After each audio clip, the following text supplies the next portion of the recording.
Hello दोस्तों, नमस्कार। स्वागत है आप सभी का विजडम पॉइंट पर।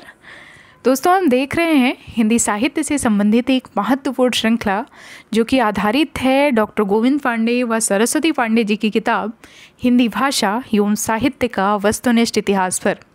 दोस्तों, ये वीडियोज आपके आगामी परीक्षाओं की दृष्टि से बहुत ही महत्वपूर्ण हैं। अपने पिछले वीडियो में हमने कृष्ण भक्ति धारा के अंतर्गत कुंभन दास जी की रचनाओं को, उनकी विशेषताओं को देखा था, और आज के इस वीडियो में हम कृष्ण भक्ति धारा के अंतर्गत सबसे विशेष कवि जिनका नाम है सूरदास, उनकी विशेषताओं को, उनकी रचनाओं को, उनके बारे में, उनके जीवन परिचय के बारे में हम आज विशेष जानकारी लेंगे। तो आइए शुरू करते हैं आज का वीडियो। दोस्तों, वीडियो में आगे बढ़ें उससे पहले मेरा आप सभी से निवेदन है कि अगर अभी तक आपने मेरे चैनल को सब्सक्राइब नहीं किया है तो प्लीज़ मेरे चैनल को सब्सक्राइब करें, और अगर मेरे वीडियोस पसंद आएँ तो उसे लाइक और शेयर भी ज़रूर करें। धन्यवाद। चलिए शुरू करते हैं आज का वीडियो।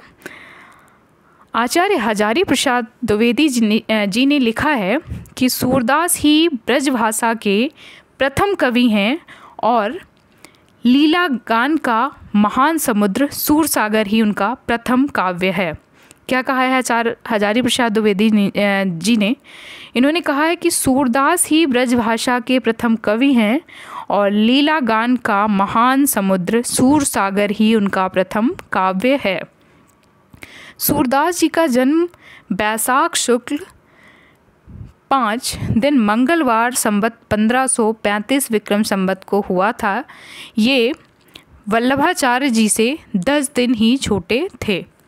सूरदास के जन्म स्थान के विषय में विद्वानों में मतभेद है, और जो मतभेद है, कुछ लोग उनके जन्म स्थान को रूनकता, जो कि गऊ घाट में है, वहाँ मानते हैं, और कुछ विद्वान इनका जन्म स्थान सीही को मानते हैं। तो रूनकता इनका जन्म स्थान मानने वाले विद्वान हैं श्याम सुंदर दास जी, रामचंद्र शुक्ल जी और हजारी प्रसाद द्विवेदी जी, जो कि रूनकता सूरदास जी का जन्म स्थान मानते हैं। वार्ता साहित्य डॉक्टर नगेंद्र और गणपत चंद्र गुप्त जी इनका जन्म स्थान सीही मानते हैं। वल्लभाचार्य जी ने सूरदास को भगवत लीला वर्णन करने का उपदेश दिया था। वल्लभाचार्य जी, जो कि सूरदास जी के गुरु थे, उन्होंने ही सूरदास जी को भगवत लीला वर्णन का उपदेश दिया था। इन्होंने कहा था, सूर है के घिघियात काहे कु है, कुछ भगवत लीला वर्णन करो। सूरदास द्वारा रचित 25 ग्रंथ बताए जाते हैं, जिसमें कि केवल 3 ही उपलब्ध हैं, जो कि निम्न हैं: सूरसागर, सूरसारावली और साहित्य लहरी। ये सूरदास जी के 3 प्रमुख ग्रंथ हैं। ऐसा बताया जाता है कि इनके 25 ग्रंथ थे, लेकिन वर्तमान में केवल 3 उपलब्ध हैं, जिनके नाम हैं सूरसागर, सूरसारावली और साहित्य लहरी। सूरदास जी की रचनाओं का सर्वप्रथम संपादन कलकत्ता में सन 1841 ईस्वी में राग कल्प द्रुम नाम से हुआ था। ये ध्यान दीजिएगा, ये प्रश्न बन सकता है कि सूरदास जी की रचनाओं का सर्वप्रथम संपादन किस नाम से हुआ था? तो ये कलकत्ता में 1841 ईस्वी में राग कल्प द्रुम नाम से हुआ था। सूरसागर, सूरदास कृत जो सूरसागर है, उसका उपजीव, इसका मतलब कि आधार ग्रंथ, भागवत महापुराण का 10वां स्कंद है। सूरदास कृत जो सूरसागर ग्रंथ है, उसका उपजीव अर्थात उसका आधार ग्रंथ भागवत महापुराण का 10वां स्कंद है। सूरसागर में 4936 पद हैं तथा 12 स्कंद हैं। स्कंद का मतलब यहाँ से 12 भाग हैं। सूरदास जी ने सूरसागर में 3 भ्रमर गीतों की योजना की है। सूरसागर में सूरदास जी ने 3 भ्रमर गीतों की योजना की है। प्रथम भ्रमर गीत है पद संख्या 4078 से 4710 तक, शेष 2 भ्रमर गीत पद संख्या 4711 से 4712 तथा 4713 कथात्मक हैं। अर्थात सूरसागर में 3 बार भ्रमर गीतों की योजना है। प्रथम भ्रमर गीत पद संख्या 478 से 4710 ही मुख्य है। भ्रमर गीत का सर्वप्रथम एक पूर्ण प्रसंग के रूप में वर्णन श्रीमद् भागवत के 10वें स्कंद के 47वें अध्याय के 12 से 21वें श्लोक में मिलता है। फिर से ध्यान दीजिएगा, भ्रमर गीत का सर्वप्रथम एक पूर्ण प्रसंग के रूप में वर्णन श्रीमद् भागवत के 10वें स्कंद के 47वें अध्याय के 12 से 21 श्लोक में मिलता है। हिंदी साहित्य में भ्रमर गीत काव्य परंपरा का सूत्रपात सूरदास जी ने किया। ये सबसे इम्पॉर्टेंट है कि हिंदी साहित्य में भ्रमर गीत काव्य परंपरा का प्रवर्तन कौन से कवि ने किया, तो उनका नाम है महाकवि सूरदास। सूरसागर के काव्य रूप के संबंध में विभिन्न विद्वानों में मतभेद है। विद्वान हैं डॉक्टर चंद्रवली पांडे, जो कि कहते हैं सूरसागर के विषय में कि ये एक लीला प्रबंध काव्य या भाव प्रबंध काव्य है। हजारी प्रसाद द्विवेदी जी सूरसागर को कहते हैं कि ये गीत काव्यात्मक मनोरागों पर आधारित एक विशाल महाकाव्य है। क्या कहते हैं हजारी प्रसाद द्विवेदी जी कि सूरसागर गीत काव्यात्मक मनोरागों पर आधारित एक विशाल महाकाव्य है। ब्रजेश्वर वर्मा जी कहते हैं कि कृष्णचरित का महाकाव्य है सूरसागर। सर्वसम्मति से माना जाता है कि सूरसागर गेय मुक्तक काव्य है। भ्रमर गीत में कुल 700 पद हैं। ध्यान दीजिएगा, भ्रमर गीत में कुल 700 पद हैं। प्रोफेसर मैनेजर पांडे ने भ्रमर का 3 रूप बताया है। एक तो कृष्ण का प्रतीक, दूसरा उद्धव का प्रतीक और तीसरा स्वतंत्र रूप में। भ्रमर गीत को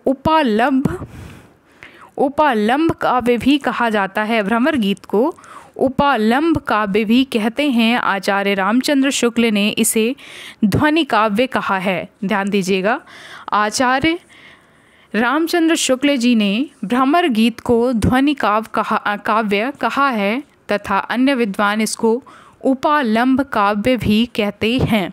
ध्वनि काव्य आचार्य रामचंद्र शुक्ल जी ने कहा है। सूरसारावली में 1107 छंद हैं। इसकी रचना संसार को होली का रूपक मानकर की गई है। ध्यान दीजिएगा, सूरसारावली में 1107 छंद हैं और इस सूरसारावली की रचना संसार को होली का रूपक मानकर की गई है। साहित्य लहरी जिसकी रचना हुई थी 1550 ईस्वी में, इसमें अलंकार और नायिका भेदों के उदाहरण प्रस्तुत करने वाले 118 दृष्टकूट पद हैं। साहित्य लहरी जो कि सूरदास जी का काव्य ग्रंथ है, इसमें अलंकार और नायिका भेदों के उदाहरण प्रस्तुत करने वाले 118 दृष्टकूट पद हैं। आचार्य रामचंद्र शुक्ल जी ने लिखा है कि वात्सल्य और श्रृंगार के क्षेत्र का जितना अधिक उद्घाटन सूर ने बंद आँखों से किया, उतना किसी और कवि ने नहीं। वे इन क्षेत्रों का कोना कोना झाँक आए। आचार्य रामचंद्र शुक्ल जी का सूरदास जी के विषय में ये कथन है और ये कथन बहुत ही प्रसिद्ध है। उन्होंने कहा कि वात्सल्य और श्रृंगार के क्षेत्र में जितना अधिक उद्घाटन सूर ने अपनी बंद आँखों से किया, उतना किसी और कवि ने नहीं किया। इन क्षेत्रों का कोना कोना वे झाँक आए। आचार्य शुक्ल जी आगे लिखते हैं कि सूर की बड़ी भारी विशेषता है नवीन प्रसंगों की उद्भावना। प्रसंगों उद्भावना करने वाली ऐसी प्रतिभा हम तुलसी में नहीं पाते हैं। इसका मतलब शुक्ल जी यहाँ सूरदास जी को तुलसीदास जी से भी ऊपर रखते हुए कहते हैं कि सूर की बड़ी भारी विशेषता है कि नवीन प्रसंगों की उद्भावना, अर्थात कि वो नवीन प्रसंग ले आते हैं अपने काव्य में, जो कि ये कला वो तुलसीदास जी में नहीं पाते हैं। फिर से पढ़ेंगे इस कथन को, तब और अच्छे से आपको क्लियर हो जाएगा। सूर की बड़ी भारी विशेषता है नवीन प्रसंगों की उद्भावना। प्रसंगोद्भावना करने वाली ऐसी प्रतिभा हम तुलसी में नहीं पाते हैं। शुक्ल जी आगे कहते हैं कि आचार्यों की छाप लगी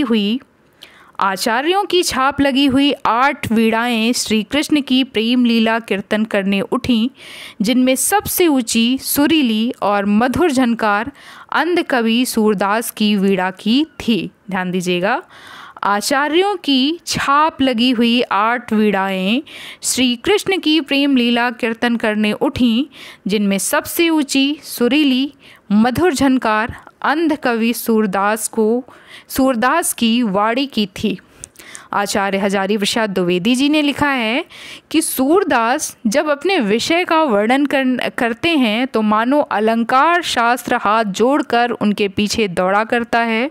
उपमाओं की बाढ़ आ जाती है, रूपकों की वर्षा होने लगती है और संगीत के प्रवाह में कवि स्वयं बह जाता है। कितनी अच्छी लाइन है जो कि आचार्य हजारी प्रसाद द्विवेदी जी ने लिखा है सूरदास जी के विषय में।